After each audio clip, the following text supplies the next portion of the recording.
Cuando Martín Lutero declaró que la justificación es sólo por la fe, surgieron serias dudas sobre la naturaleza de la fe salvadora.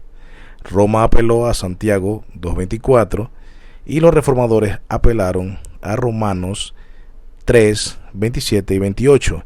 En esta clase descubriremos a fondo esta controversia.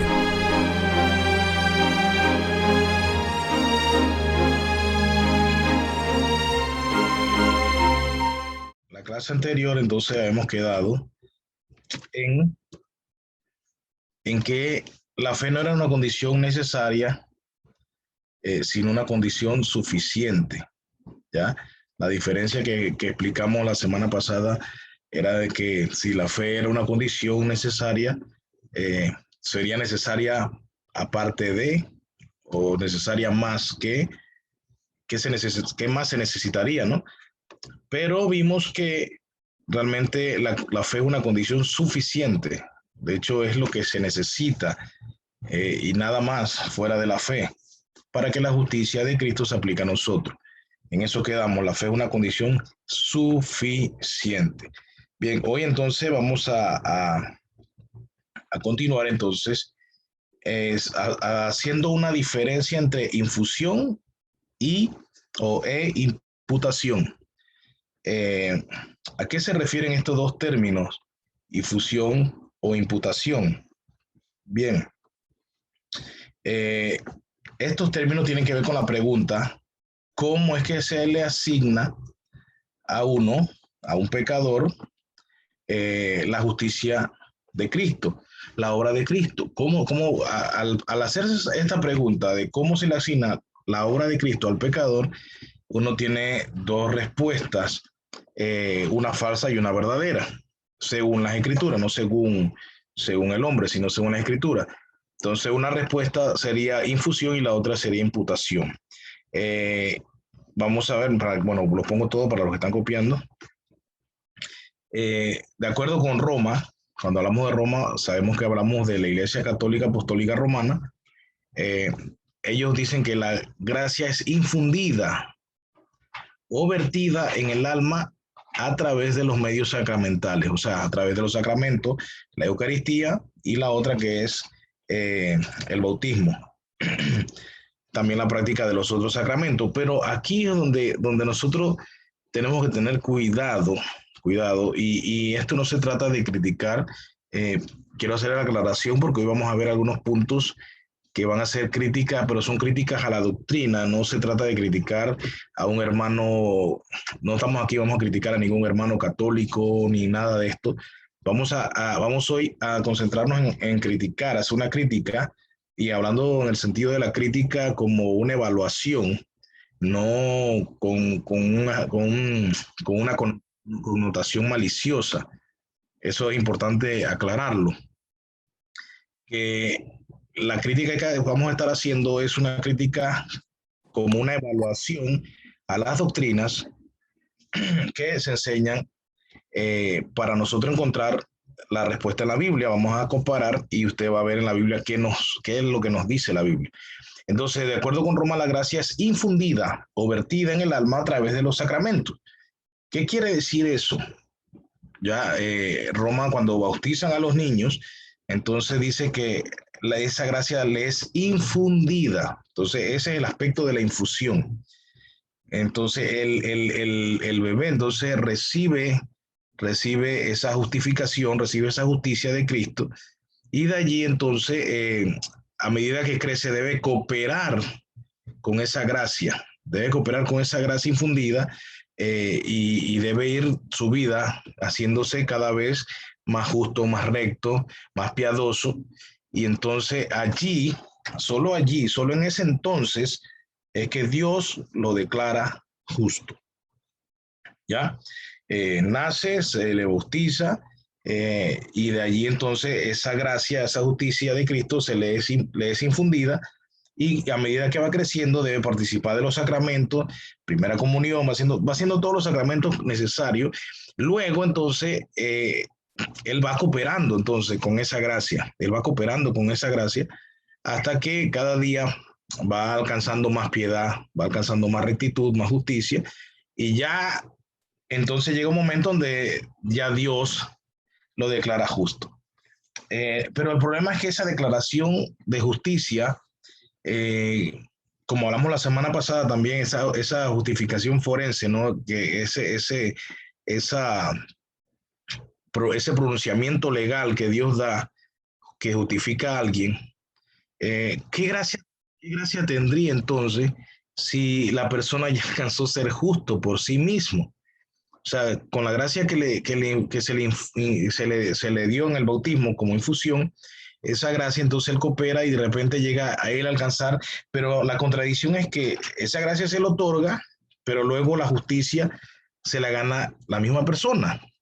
Y eso tiene problemas teológicamente, porque nos llevaría a una herejía de los primeros siglos, eh, por ejemplo, la herejía pelagiana, que fue obviamente por Pelagio, un monje inglés, y que, por ejemplo decía él que está bien, que Jesucristo y su sacrificio obviamente son aceptables y fueron buenos, pero que hay personas que, imagínense esta locura, y decían que entonces habían personas que podían ser salvas sin necesidad de Cristo y su sacrificio en la cruz.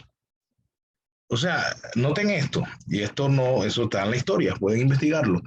Eh, Llegaron en esta herejía pelagiana, se afirmó que el hombre, como que dice, voy a decirlo en otros términos, como que el hombre, es como que dice que no es tan piadoso, puede recurrir a Cristo y completar lo que le falta.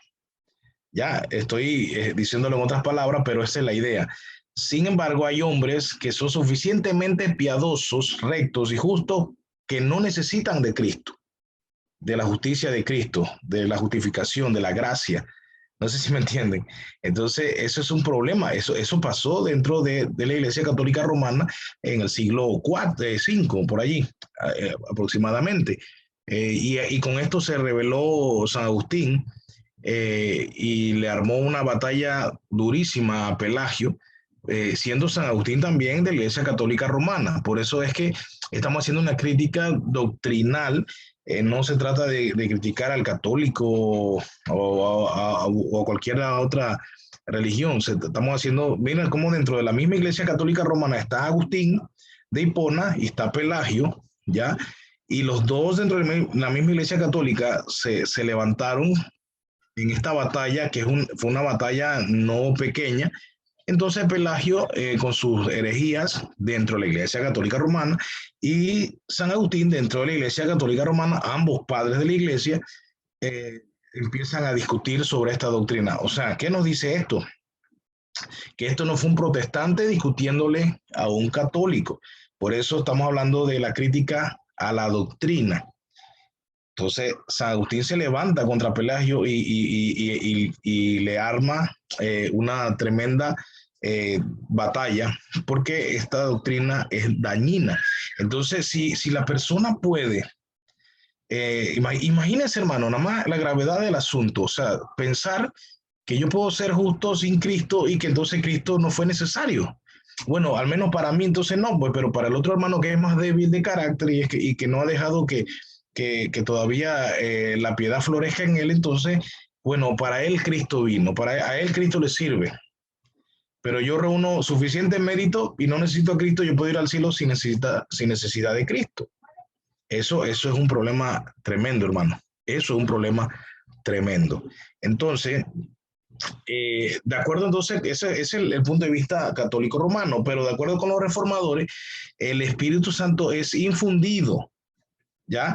No es la justificación la que se infunde, ¿ya? Sino es el Espíritu Santo, desde el punto de vista de la reforma, en el momento de que el cristiano es regenerado, obviamente por la obra del Espíritu Santo también, eh, entonces allí viene el Espíritu Santo y hace la obra y recibe entonces la justificación, pero obviamente acuérdense que la regeneración, la persona entonces cree y entonces al creer es justificado por la fe. Entonces, pero el Espíritu Santo es el que regenera para que la persona pueda acceder al regalo de Dios, a la fe y a la gracia, Y por los medios de imputación, entonces el Espíritu Santo justifica a aquellos que tienen fe. ¿Ya? Entonces, esa es la diferencia de esta doctrina en cuanto a entender si la gracia y la justificación funcionan como infusión o como imputación. Imputación tiene que ver más con algo que se nos da y que no es de nosotros, pero infusión se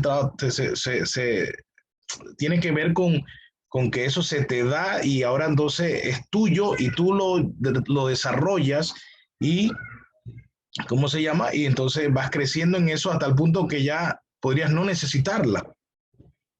Y eso ese es el problema que se discutía aquí. Entonces, en el caso de infusión versus imputación, claramente la Biblia nos enseña de que la justicia de Cristo es la que es imputada a nosotros y no es infundida a nosotros. Más adelante vamos a ver que la justicia de Cristo es una justicia ajena. O sea, por ejemplo, la infusión sería, decirlo de esta manera, entonces que Cristo eh, me da su justicia y ahora me pertenece esa justicia. Pero el asunto es que la justicia de Cristo la ganó para nosotros. Y es una diferencia entre que la justicia sea para nosotros y la otra que la justicia sea mía. ¿Me explico? Cristo ganó la justicia para nosotros. Ese es imputación. Entonces, bueno, disculpen si hay un niño llorando. Dios mío. La doctrina entonces reformada de la imputación envuelve la transferencia, bueno, aquí me equivoqué, la doctrina reformada de imputación envuelve la idea de una transferencia de la cuenta de una persona a otra. Eso es lo que hablamos en imputación, o sea, es como si usted tiene una cuenta bancaria y una persona le transfiere a usted $1.000.000. Usted no los trabajó, usted no se los ganó, de repente una persona viene y se los da a usted. Se hace una transferencia y usted nada más entonces disfruta los beneficios de ese dinero que llegó a su cuenta. Ya, es ese el aspecto de la imputación. Ahora, vamos a ver dos dimensiones de la imputación que aparecen ahí. Y es muy importante también, nosotros a veces como creyentes ignoramos una de estas dos dimensiones. Y la primera es la expiación. Y dice allí, donde Dios imputa los pecados de su pueblo a Jesús. ¿Ven? Y esto es interesante. Yo subí al chat del grupo hace unas semanas sobre la triple imputación que aparece en la Biblia. Entonces, miren esto. Los pecados de nosotros se le imputaron a Jesús. Y la justicia de Jesús nos es imputada a nosotros. ¿Ya? Entonces, eso es tremendo porque nos muestra la misericordia de Dios y el amor por su creación. ¿Ya? Entonces tenemos eso, la expiación es una de las dimensiones de la imputación. Dios imputa los pecados de su pueblo a Jesús, ¿ya? Quien muere entonces como un sustituto por ellos, pagando la pena negativa del pecado. Y por eso entonces tenemos ese sentido, nuestro pecado sobre Jesús, su justicia sobre nosotros, ¿ya? Y la segunda, que mucha gente ignora o no le presta atención, por las razones que sean, la obediencia activa de Cristo. Y esto es importante. Cristo obtuvo positivamente la justicia perfecta al cumplir perfectamente la ley de Dios. Y Dios imputa esa justicia al pecador, para que ahora Dios pueda ver al pecador bajo la cobertura de la justicia de Cristo. Noten eso. Dios imputa la justicia de Cristo al pecador para que Dios pueda ver al pecador cuando lo ve que está bajo la cobertura de la justicia de Cristo. O sea, es como algo que se nos pone para que podamos ver a Dios, porque si nos quitan eso, que es la justicia de Cristo, Dios no podría vernos, ni siquiera escucharnos, ni nada, porque seríamos obviamente rechazados de la presencia de Dios. Entonces, pero lo bonito que la obediencia de Cristo se nos imputa también. Por eso es que nosotros no es que rechazamos la reforma, la fe reformada o la teología reformada no rechaza los 10 mandamientos como algunas iglesias hacen. Dicen, no, eso es para Moisés y el pueblo de Israel, pero nosotros ahora estamos bajo la gracia, y ese bajo la gracia significa hacemos un montón de cosas sin importar, porque estamos bajo la gracia, y la gracia significa ten fe y haz lo que quieras y no importa. Pero realmente no, realmente nosotros tenemos que obedecer la ley moral de Dios, los 10 mandamientos. El asunto es que jamás lo podremos obedecer completo. El decálogo no lo podremos obedecer completo jamás, jamás, jamás, jamás. Por más viejo que llegue a ser y por más piedad que aparente. Pero ¿qué quiere decir eso? Que entonces hay condenación, pues porque no cumplí. Dice Santiago que el que falla a uno, falla a todos. Entonces viene el desespero, el desánimo. No, pero es que ahí está lo bonito del Evangelio. La obediencia activa de Cristo, o sea, Cristo sí cumplió toda la ley moral de Dios. Bueno, también cumplió la ley ceremonial y cumplió la ley, toda la ley, digamos los 613 mandamientos, mitzvah, pero aquí lo bonito es que cuando usted falla, obviamente no haciéndose el chivo loco, como decimos en buen panameño, cuando usted falla, porque obviamente no, nuestra carne está en contra y no vamos a poder cumplir todo el mandato del Señor, pero sabemos que cuando fallas, tienes un abogado que está diciéndote, yo lo cumplí por él, yo lo cumplí por él. Y eso es tremendo, ¿ya? O sea, que tenemos abogado en Cristo porque su obediencia activa fue por nosotros. Su obediencia activa fue por nosotros, para nosotros. Entonces, no solamente, a veces la gente se centra solo en la expiación, pero el asunto es, el asunto es que si solamente importa la expiación, entonces, como yo hablaba con Yader esta semana, eh, le hablábamos de, entonces Jesús hubiese bajado ya hombre, eh, baja, empieza a predicar, o sea, Jesús hubiera bajado en los 3 años de su ministerio.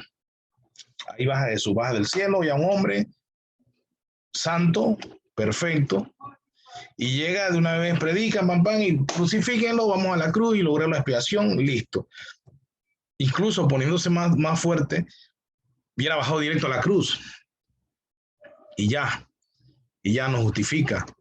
El asunto que eso nos dejaría a nosotros, y esto no es especulación, sino que se puede ver en el plan de redención a lo largo de las escrituras, que él necesitaba cumplir. ¿Se acuerdan cuando él dijo, yo no vine a abolir la ley, sino a cumplirla en Mateo 5?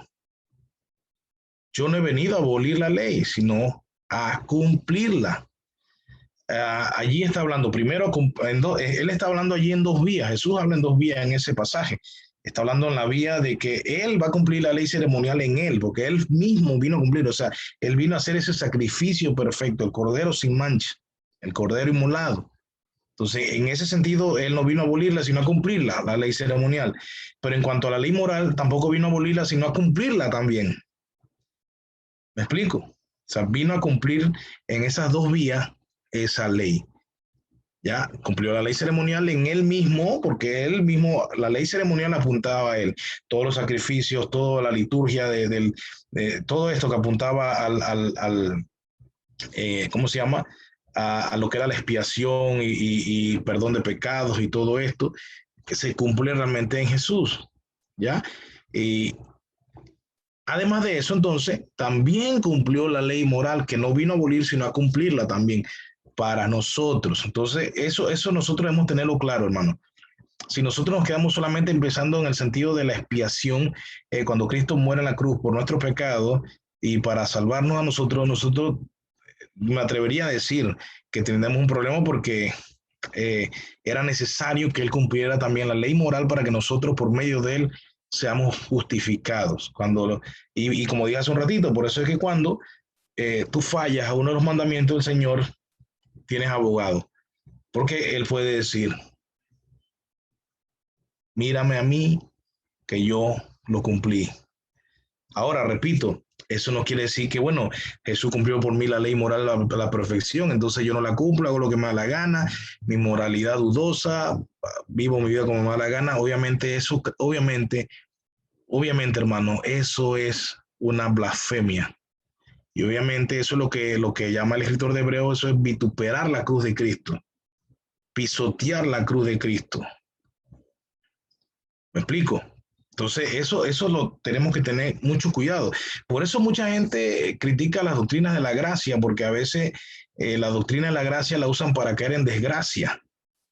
¿Ya? Entonces tenemos que tener cuidado con eso, porque muchos que son entonces legalistas dicen, no, pero esa gente la doctrina de la gracia que, o sea, tienen una doctrina muy, como muy suave. No, no es muy suave. Lo que pasa es que nosotros no nos basamos en el legalismo, sino en la gracia. Pero en la gracia, porque ellos también dicen que se basa en la gracia, pero no, pero realmente se basan en su legalismo para justificarse. Pues la gracia consiste en que yo me agarro, me aferro de los méritos de Cristo. Eso es la gracia, pero me aferro a esos méritos porque no puedo llegar a ser como Él, porque no puedo cumplirlo yo, pero quiero cumplirlo, pero quiero. Es muy diferente a me aferro, pero ni me interesa cumplirlo, pero ya que tengo esa oferta, la aprovecho para huir, como yo he dicho otras veces, para huir del infierno. Me aferro, agarro esa justicia de Cristo, me aferro. Eso sería un engaño demasiado peligroso.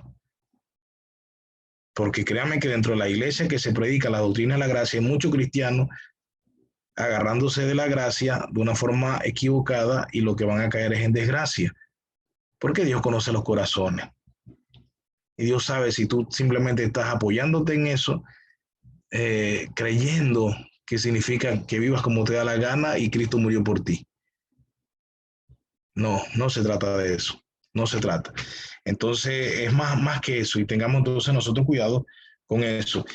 Jesús vivió en obediencia activa en la tierra, cumplió aquí en esta tierra, cumplió con la ley moral de Dios a la perfección para que tú y yo podamos tener abogado en alguien que vivió eso y lo cumplió y podamos ser justificados.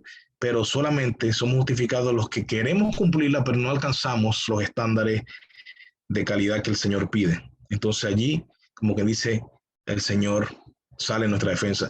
Pero aquel que no busca ni siquiera cumplir y alcanzar en su posibilidad, simplemente es una persona que se le llamaría un aprovechado, un aprovechador.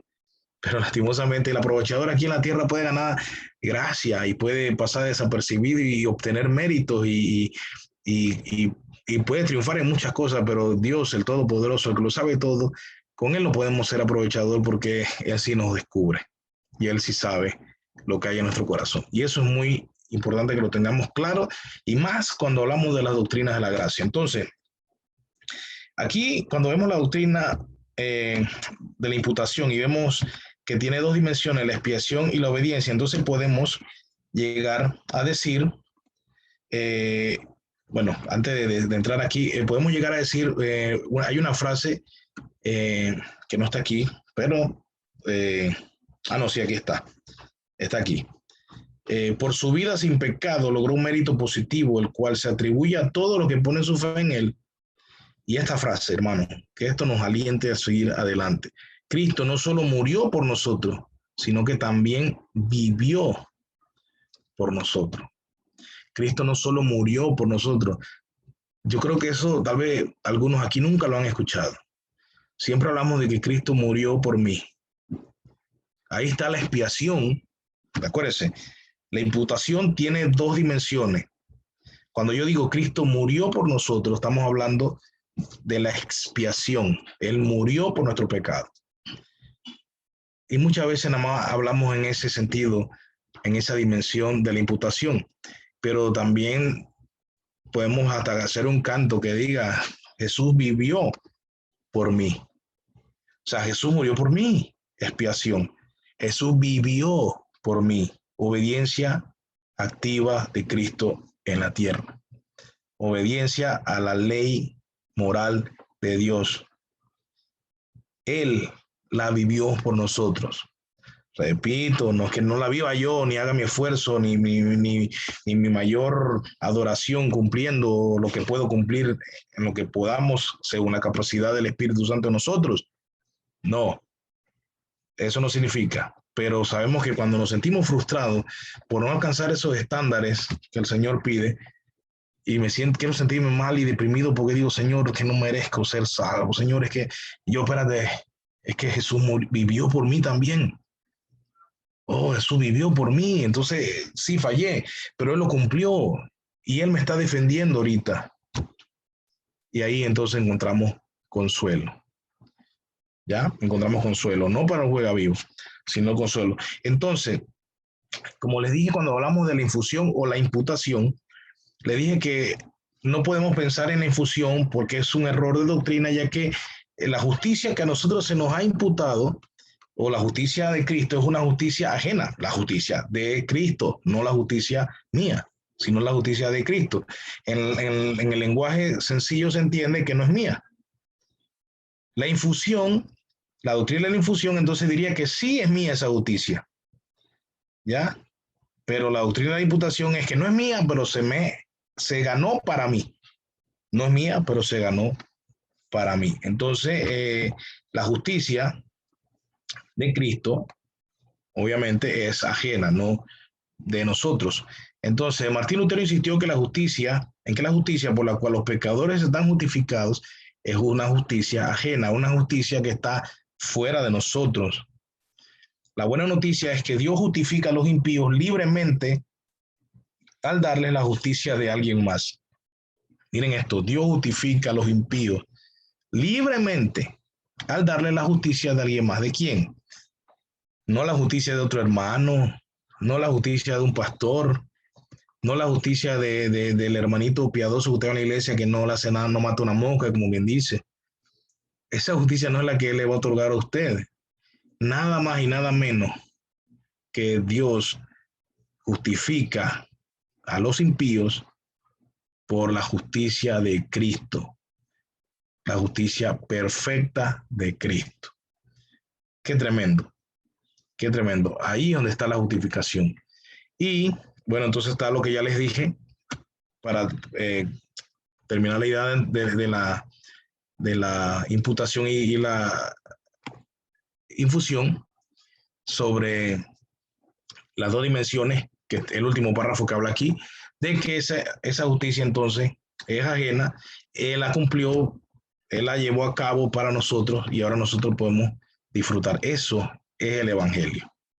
Y eso es lo que la teología reformada rescató. Tal vez no se había explicado en estas palabras que los reformadores usaron, pero la doctrina es bíblica y la doctrina está allí en la Biblia. Allí está, se encuentra allí, aunque no se haya visto literalmente con los mismos términos o las mismas palabras, las mismas frases, pero el corazón de esa doctrina viene de la Biblia y la iglesia primitiva creía en esa doctrina. Por eso Pablo las enseña en sus cartas, inclusive Pedro, Juan y los demás escritores de las cartas y libros del Nuevo Testamento coinciden, porque eso estaba en el corazón de la iglesia primitiva, porque es parte del evangelio, pero luego se fue perdiendo. Y los reformadores entonces rescatan estos tesoros. Claro, encima le ponen estos nombres tremendos y que bueno, a muchos no les gusta porque suena, ay, que eso suena muy erudito y que, pero bueno, digo también, no seamos chambones, hermano, hay muchos cristianos chambones que, o sea, que bien, pues que le pongan estos términos, que sí, suena muy sofisticado, estudiémoslo, estudiémoslo. Y les cuento una anécdota rapidito. Una vez en la iglesia donde yo iba antes, yo tenía que preocuparme si iba a cantar una canción donde mencionara expiación, porque yo decía, si la gente no sabe qué es expiación, la gente va a estar ahí que, hermano, si usted no sabe qué es expiación, búsquese un diccionario. ¿Me explico? Pero basta de nosotros creernos que el cristiano tiene que ser una persona mal hablada, una persona, y no de vulgaridad, sino me refiero con un léxico pequeño, un léxico limitado. Entonces demos gloria a Dios que los reformadores inclusive pusieron estas palabras y estos términos elegantes a las doctrinas de la gracia que digo, bueno, mira, hay una, y voy a tal vez ser un poco tosco con lo que voy a decir, pero hay una anécdota de la música, como saben que soy músico, pues obviamente, hay una anécdota de Beethoven que dice que un violinista estaba quejándose por lo que le escribió para que tocara. en la pieza y el violinista dice, pero maestro Beethoven, esto está muy difícil, mira esta nota y se estaba quejando con Beethoven y Beethoven le responde ya cuando se cansa, le dice, ¿tú crees que cuando la musa me inspira, tú crees que cuando la inspiración me viene, yo estoy pensando en tus miserables cuerdas y tu miserable violín? No sé si lo entienden, o sea, Beethoven le dice, o sea, yo no estoy preocupado si tú vas a tocar eso o no. Cuando la música viene a mí y me habla, yo escribo y a mí no me importa si vas a tocar bien ese violín o no, porque no voy a depender de tu mediocridad para que la música sea. Bueno, no quiero ser tan tosco con eso, pero el Espíritu Santo guió a estos hombres de Dios, a estos reformadores que pusieran todos estos términos, imputación, justificación forense, que ya la palabra forense se usa mucho, pero en algunos círculos la gente no la conoce, esto de la expiación, propiciación. Entonces, imagínense, los hermanos, no, pero no use propiciación porque la gente va a quedar perdida. Yo entiendo, claro que en un lenguaje de una predicación donde hay personas inclusive que no son de la iglesia, uno pueda limitarse a un vocabulario así, pero en esta clase no podemos limitarnos, tenemos que aprender todo este lenguaje. Así que yo los exhorto, si usted no sabe qué es expiación, bueno, ahí está, anótelo ahí.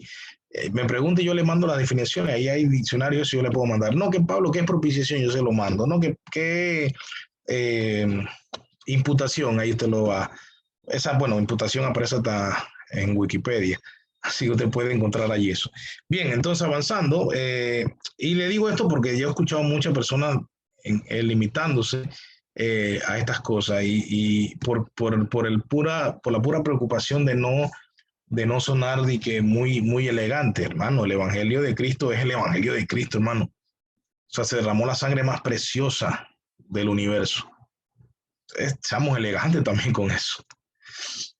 Bien, entonces, entramos en un tema para ver, bien, me queda un poco de tiempo todavía, entramos en el tema de la fe salvadora. Y aquí entonces viene un problema que, ay Dios mío, el problema que se da con la gente discutiendo esto. Muchos han puesto, a ver, sí, era esto, sí. Muchos han puesto a Pablo y a Santiago de enemigos, nada más loco y ajeno a la realidad. Cuando Martín Lutero declaró que la justificación es solo por la fe, surgieron serias dudas sobre la naturaleza de la fe salvadora. Y yo creo que esto es algo muy parecido a lo que usted, si usted cree en la doctrina de la gracia, le ha pasado en las iglesias. Cuando usted habla de la doctrina de la gracia, surge de una vez los ataques. Entonces estos ataques involucran, puedo vivir como me da la gana, estos ataques involucran, entonces yo soy salvo como sea, pues. Y ahí van a salir una tanda de ataques. Pero eso es por un mal entendimiento de la doctrina de la gracia. Roma, cuando hablamos de Roma, repito, hablamos de la Iglesia Católica Romana. Roma apeló a Santiago 2:24 para repudiar esa doctrina de la reforma. Mira lo que decía, el argumento de Roma se basaba en esto. Vosotros veis que el hombre es justificado por las obras y no solo por la fe. Repito, vosotros veis que el hombre es justificado por las obras y no solo por la fe. Entonces cualquiera dice, y ve, ahí está clarito, la fe más obras, más fe más obras. Pero luego entonces, ¿qué pasa con Romanos? La carta que Pablo escribió a los romanos y a la que los reformadores apelan, que dice en el capítulo 3, versículos 27 y 28, dice, ¿dónde está pues la jactancia? Dice Pablo, queda excluida. ¿Por cuál ley? ¿La de las obras? No, sino por la ley de la fe. Porque concluimos, ojo, porque concluimos que el hombre es justificado por la fe aparte de las obras de la ley. Y esa parte, ojo, no significa además. Esa parte no significa además. Es aparte en cuanto a separación. ¿Ya? Porque hay gente que ha interpretado este pasaje con un mal lenguaje y dice que significa que aparte, porque a veces nos decimos que no, aparte de la ensalada quiero arroz, ¿ya? Pero a veces usamos palabras que no tienen esa connotación y aprendemos a usarla de una manera equivocada. Pero Pablo está diciendo aquí, concluimos que el hombre es justificado aparte las obras de la ley, eso es allá. La justificación es acá. ¿Ya? Entonces, obviamente los reformadores entendieron eso correctamente. Bien, por un lado, entonces, por un lado, Santiago dice que un hombre es justificado por las obras y no solo por la fe. Por el otro, Pablo dice que somos justificados por la fe aparte de las obras de la ley. Lo interesante aquí es que ambos están apelando a la misma persona como ejemplo en el Antiguo Testamento. Ambos apelan a Abraham, ¿ya? Entonces, aquí hay un problema, imagínense, o sea, si los dos están apelando a Abraham, entonces, o uno de los dos, y aquí es donde viene lo interesante, si ambos apelan a Abraham, entonces uno de los dos está equivocado o están hablando de dos cosas diferentes. Claro, usted dirá, pero ¿cómo está hablando de cosas diferentes si los dos están usando la palabra justificados? El asunto, ya vamos a ver qué pasa con eso. Pero de salida, ninguno de los dos está equivocado. ¿Ya? Se resuelve el primer problema. El primer problema era si uno de los dos estaba equivocado. Imagínense sí que Santiago estaba equivocado y eso quedó en la Biblia. O imagínense decir que Pablo estaba equivocado y eso quedó en la Biblia. Todo lo que vimos en la segunda piedra fundamental, acuérdense que la primera piedra fue que la teología reformada es centrada en Dios. La segunda piedra es que la teología reformada es basada en sola escritura y ahora estamos en la tercera piedra fundamental que es la teología reformada está fundada sobre sola fide, ¿ya? O la justificación solo por la fe. Entonces, ¿qué quiere decir? Que en la segunda piedra fundamental, si yo digo que uno de los dos se equivocó, ya estamos en problema. Ya estaríamos en problema. Imagínense eso, decir que Santiago se equivocó y eso está escrito en la Biblia, o que Pablo se equivocó y eso está escrito en la Biblia. ¿Qué rollo tendríamos? Entonces, leamos allí, aunque tanto Pablo como Santiago usan la misma palabra griega para justificar, no la usan en el mismo sentido. Pablo, bueno, aquí tengo que corregir, Pablo en Génesis 15, Pablo apela a Génesis 15, sí, donde Abraham es considerado justo por Dios en el momento que cree. En el momento que cree. O sea que él argumenta que Abraham fue justificado antes de realizar cualquier obra de obediencia. A eso es lo que apela, a lo que apela a Pablo, y Santiago va a estar apelando a Abraham en otro pasaje. Entonces ahí es donde nosotros podemos entonces ver qué está pasando. Recordemos, Santiago dice es fe más obras. Pablo dice fe aparte las obras. Aparte, allá es otra cosa. Pero los dos apelan a Abraham. El asunto es cuando uno entiende en las citas que da Santiago, la cita que da Pablo, a qué se refiere uno y a qué se refiere el otro. Entonces no lo usan, la palabra justificar no la usan en el mismo sentido. ¿Ya? Entonces, vamos a seguir viendo, ahorita vamos los pasajes. Y Santiago apela entonces a Génesis 22, donde Abraham entonces ofrece a Isaac sobre el altar. Y aquí entonces es justificado, pero en otro sentido. Y si podemos buscar otro término que sea justificado aquí, para traducir justificado sería Abraham es vindicado. O sea, ¿qué quiere decir? Que Abraham fue justificado por la fe en Génesis 15. En Génesis 22 comprobó, o mejor dicho, probó que él tenía fe verdadera. Y por eso entonces fue vindicado, o mejor dicho, rectificado, comprobado, confirmado en Génesis 22 que tenía fe verdadera. Pero la justificación está en Génesis 15 y la comprobación Génesis 22. Santiago apela a Génesis 22 y dice, bueno, él hizo esto y entonces fue justificado. Sí, claro, claro que sí, porque fue la muestra de la fe que ya mostró en Génesis 15. ¿Ya? Ya mostró la fe en Génesis 15 y ya creyó. No hizo acción, No hizo ninguna acción, solamente creyó. Y Dios sí sabe que creyó porque Dios inspiró su palabra y la palabra dice que Abraham creyó y le fue contado por justicia. Pero luego entonces en el 22 Abraham hace una obra, que es cuando lleva a su hijo a ofrecerlo. Entonces cuando él hace esta obra, su fe entonces es comprobada. Ahora, Dios ya sabía que lo iba a hacer. Ya Dios sabía que lo iba a hacer.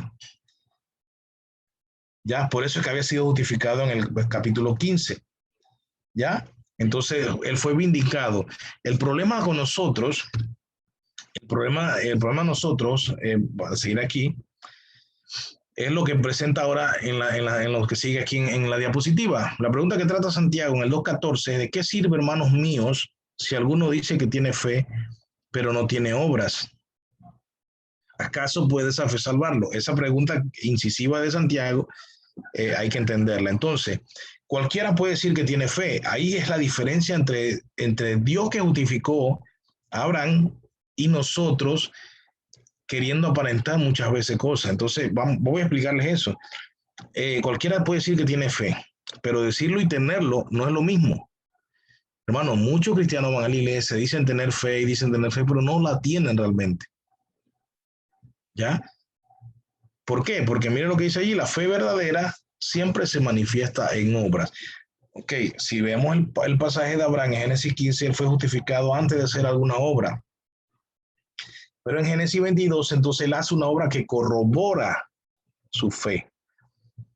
Ahora, Dios conoce los corazones y por eso lo justificó desde Génesis 15.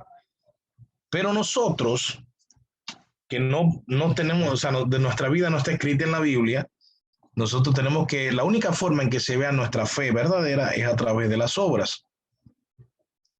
¿Ya? Dicho de otra manera, las obras que hagamos nosotros son las que van a decirle al hermano que yo tengo fe verdadera. Son la evidencia de mi salvación, son la evidencia de que soy salvo. Por eso es que no creemos esto de que no, que yo soy salvo y que la salvación no se pierde, entonces yo vivo como me da la gana y como la salvación no se pierde, porque no estoy dando evidencia de mi fe. Simplemente estoy en una ilusión, creyéndome algo que es una farsa. Yo digo, sí, yo soy salvo y la salvación no se pierde, así que yo soy salvo. Pero mi vida muestra otra cosa y mis actos son otros que no honran a Cristo. Entonces, obviamente, yo soy el que estoy engañado. Yo. Dios no, hermano. Dios está clarito. Dios dirá, si yo está bien engañado, brother. Yo soy el que estoy engañado. Dios no se engaña. Entonces, ese es el problema. El problema es que la fe es mostrada en las obras. ¿Ya? Mostrada en las obras. Si no se muestra en las obras, la fe no es genuina. Hola. Ok, pero voy a poner acá. Ajá, sí. Soy yo, pero en la computadora de Sara. Gracias y paz a todos. Yo sí tengo un comentario sobre el tema de las obras y es de acuerdo a lo que estudiamos en Colosenses el domingo. Oh, tremendo. Que lo de de las entrañas. Ok. Que es una de las virtudes que refleja que, ok, puede que en esos momentos no se haga la obra, pero esas ganas de ayudar, ¿no? O esa misericordia que cada uno tiene, puede ser también como un manifiesto de obras, ¿verdad? Claro, claro, claro. Es que precisamente, gracias, Carol, precisamente eso es una obra de salvación, o sea, una obra que muestra la salvación. Hermano, sí, como Carol citó la predica el domingo, si yo no practico la mansedumbre, ni siquiera tengo intención de practicarla, entonces mi fe no se va a mostrar genuina, sino que yo estoy engañado, porque mi fe genuina, mi fe auténtica se va a mostrar a medida que yo quiero ser manso. Porque Jesús dijo en Mateo 5, bienaventurados los mansos. Ya, bienaventurados los mansos. Y Jesús en otra ocasión dijo, sed manso como yo soy manso. Y de Moisés está escrito en el Pentateuco que no había hombre más manso que Moisés en la tierra. Entonces la mansedumbre es un distintivo de un hijo de Dios desde el Pentateuco hasta el Nuevo Testamento. ¿Ya? De hecho, si lo podemos ver hasta las últimas epístolas de la Biblia, ya en el Apocalipsis es otro tema porque es un tema ya de victoria, de glorificación, aunque muchos ven ahí este error, pero realmente es un libro de victoria. Siempre van a encontrar, Pablo va a repetir eso en Gálatas, en Colosenses, en Romanos, en Filipenses, siempre va a estar eso de ser manso, de ser. Entonces, de hecho, en Gálatas, no sé quién vio hoy literatura eclesiástica, el post que puse hoy, hablaba del pasaje de Gálatas cuando menciona la mansedumbre como fruto del Espíritu. Por lo tanto, si tengo el Espíritu, quiere decir que tengo la fe verdadera y la fe auténtica. Y esa fe auténtica entonces se va a reflejar en uno de esas partes del fruto, de esos, como quien dice, de esas semillas del fruto, por decirlo, que sea un solo fruto con varias semillas dentro, que podemos verlo porque es el fruto, no los frutos del Espíritu, sino el fruto. Entonces esa parte que es mansedumbre, yo debo reflejarla. Y claro, les voy a decir, por ejemplo, el perdón es una obra. La paciencia es una obra de la fe auténtica también, es una muestra de la fe auténtica. O sea, usted va a mostrar la fe auténtica mediante mansedumbre, paciencia, benignidad, bondad. No solamente es ir a barrer el parque de David o llevar una canasta de comida a un vecino que eso también es, ojo, eso también es las obras de misericordia. Las obras de misericordia, que en este caso se les llaman así, las obras de misericordia, es cuando uno da aportes y ayudas a personas que lo necesitan. Pero las obras más fuertes, que son, porque miren, mucha gente es muy dadivosa, hermano, y no tienen fe verdadera. ¿Me explico? O sea, realmente los distintivos de una fe auténtica son más estos de los que hemos hablado en la carta de Colosenses: mansedumbre, paciencia, matar las malas pasiones, las pasiones enfrenadas, los malos deseos, el enojo, la ira. O sea, esas son más las obras que evidencian la fe auténtica. Así que sí, Carol, para responderte y no hacerlo muy larga mi respuesta o terminar como que dice de añadir a tu comentario más bien, sí, eso es parte de las obras que evidencian la salvación que una persona tiene. ¿Sí? Gracias, sí. Así que bueno, sí, tremendo eso. Y por eso es que, claro, yo como lo he dicho en un comentario más y lo voy a recalcar siempre. Sí, yo sé que nuestra carne no quiere ser mansa, nuestra carne. ¿Por qué? Porque desde niño escuchamos: no te dejes, métele la mano si te pegan. Entonces nadie quiere ser manso y nadie quiere ser humilde porque el humilde es débil, como bien dijo Yader en la predica el domingo. Dijo: hoy ven la humildad como sinónimo de debilidad, ¿ya? Como sinónimo de que soy débil. Y no es así, realmente en el reino de Dios no es así. Entonces, esas obras son más duras de mostrar, pero son muy importantes en la fe, porque cómo dañan la iglesia de Cristo. Entonces no se trata de un legalismo de que cumple, no. Se trata de que si yo soy salvo, voy a dar evidencia de mi fe. Mira que este hermano se peleó con fulano, pero mira que le pidió perdón y el hermano dijo: ¿sabes qué? Olvídalo, ya estás perdonado, amigo. Bueno, ahí está dando evidencia de su fe. Puede que haya un hermano que lleve un canastón de comida o una persona que lo necesite, pero tiene 3 años peleado con una persona donde ni siquiera hasta le desea la muerte. Ahí, créanme que es más fácil hacer eso que pedir perdón. Entonces, es algo que debemos tener en cuenta nosotros en esto, ¿no? Y bueno, ya por ahí terminando la grabación también y no hacerlo muy, muy largo para los que luego, aunque hoy se metieron bastante, pero los que no, entonces para que luego puedan acceder, no les sea tan pesado. Bien, termino entonces aquí. Abraham demostró su fe por sus obras.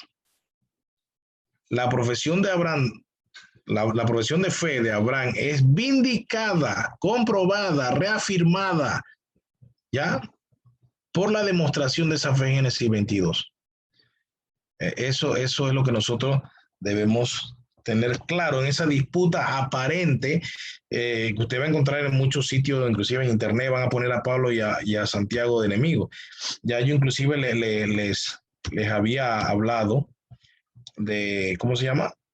De que no puede ser posible porque las cartas de la carta de Santiago y cómo se llama y digamos que la de Romanos hay una diferencia de varios años y no puede ser uno contestando al otro, así que eso no tiene sentido.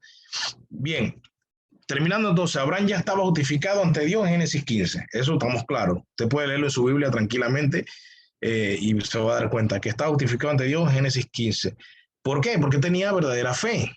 Y como tenía verdadera fe, Dios sabía que cuando le iba que ese, claro, nosotros vemos que dice Dios probó a Abraham, en muchas Biblias le ponen ese título, pero realmente ese título no es inspirado, es lo que el hombre le pone. Pero Dios es capaz de ver los corazones, pero nosotros no. Entonces, como nosotros no somos capaces de eso, nosotros la única forma de enterarnos que una persona tiene fe salvadora es a través de sus obras, ¿ya? Y por eso los reformadores entonces enseñaron que la justificación es solo por la fe, pero que esa fe nunca está sola, nunca está sola. Siempre esa fe se debe manifestar en obras. Entonces, tengamos en cuenta eso. La fe en sí misma no es una obra meritoria, ¿ya? O el fundamento de nuestra justificación. Porque si eso fuese así, entonces seríamos salvos por obras, porque la fe sería una obra. O sea, si Dios no nos da la fe y la fe nace en nosotros, la fe es una obra. Entonces ya sería la fe suficiente mérito para ser salvo. Repito, una persona puede dar evidencia sin tener la fe auténtica porque puede ser regalón, buena gente, mansito y todo esto, pero si no ha sido regenerado, no, eso tampoco funciona de esa manera. Entonces, tengamos muy en cuenta eso, que la fe entonces en sí misma no es una obra meritoria o el fundamento de nuestra justificación. La fe es un don de la gracia de Dios, por lo que no posee entonces ningún mérito propio. ¿Ya? La fe entonces es un don de Dios, por eso, si no fuese así, la fe fuese una obra y entonces seríamos salvos al fin y al cabo por la fe. Aunque como dice R.C. Sproul, sí somos por la fe, salvos. Somos salvos por la fe y somos salvos también por las obras, pero por las obras de Cristo, no las nuestras. O sea, dice Sproul en una conferencia, dice, no se me asuste, no se vaya, porque dice, bueno, en última instancia sí somos salvos por obra. Y entonces la gente dice, no, pero no se me desespere, pero son las obras de Cristo, no las nuestras. Pero si la fe nace en nosotros y es de nosotros, entonces fuera nuestra obra. Y eso es lo que sería una contradicción.